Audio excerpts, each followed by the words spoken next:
Mocha pot. Yes po. Traditional Italian way po siya ng paggawa ng espresso.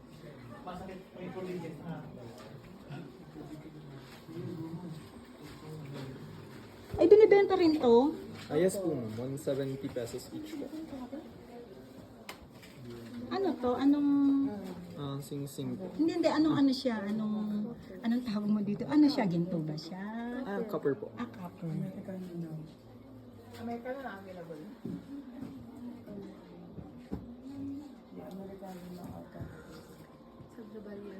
Sarap. Hindi sa iniinggit ko kayo Masarap.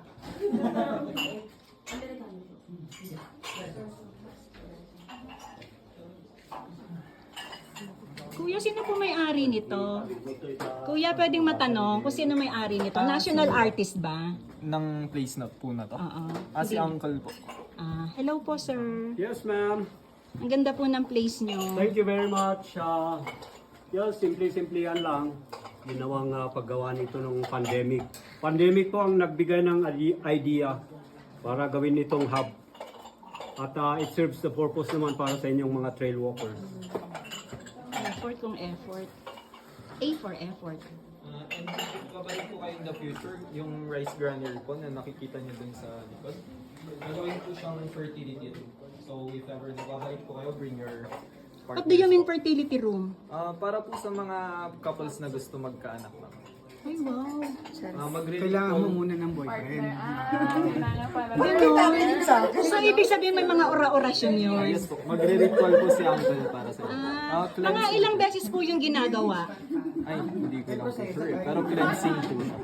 At saka magkano po yung yung charge sa ganun? May charge po ba? Wala pa po kasi po on renovation pa po yung ibang activities namin. Kaya po, in the near future po, baka this year din po. Kaya meron po kaming FB page, ma'am, para po stay updated kayo lagi. If ever Anong na FB meron. page? Echo Valley Coffee Farm po. Okay, noted. Ito po yung FB page. Ito. Follow nyo para Sige po, kuya. traffic niyan.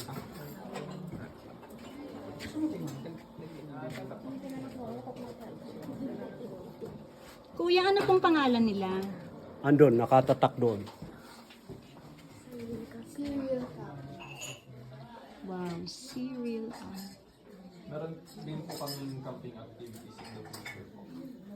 Tapos tuturuan din po kami. Ay, tomorrow po. Tapos in the may experience niyo po kung paano pumitas ng kape. Tapos mag-roast po. Tapos lulutuin po ni Uncle para sa inyo. Kayo po yung titikim ng sarili niyo. Ibig sabihin yung mga nakatanim dyan na coffee sa inyo yon lahat? Yes po. Wow. Yung tanim po namin is yun yung ginagamit namin kape dito. Ang laki ng farm nila, kuya. Order tayong puno ng kape. Paalaga natin. Maraming salamat po. May big ako. May binibenta rin daw siya. Bali yung pagpunta dito talagang papasok ng sementeryo. Ganun. Meron naman po dito sa exit. May ibang daan. Okay. 10 minutes lang naman. Pero for you na tourist po, mas maganda po na dumaan kayo. Meron For experience na rin. 30 po.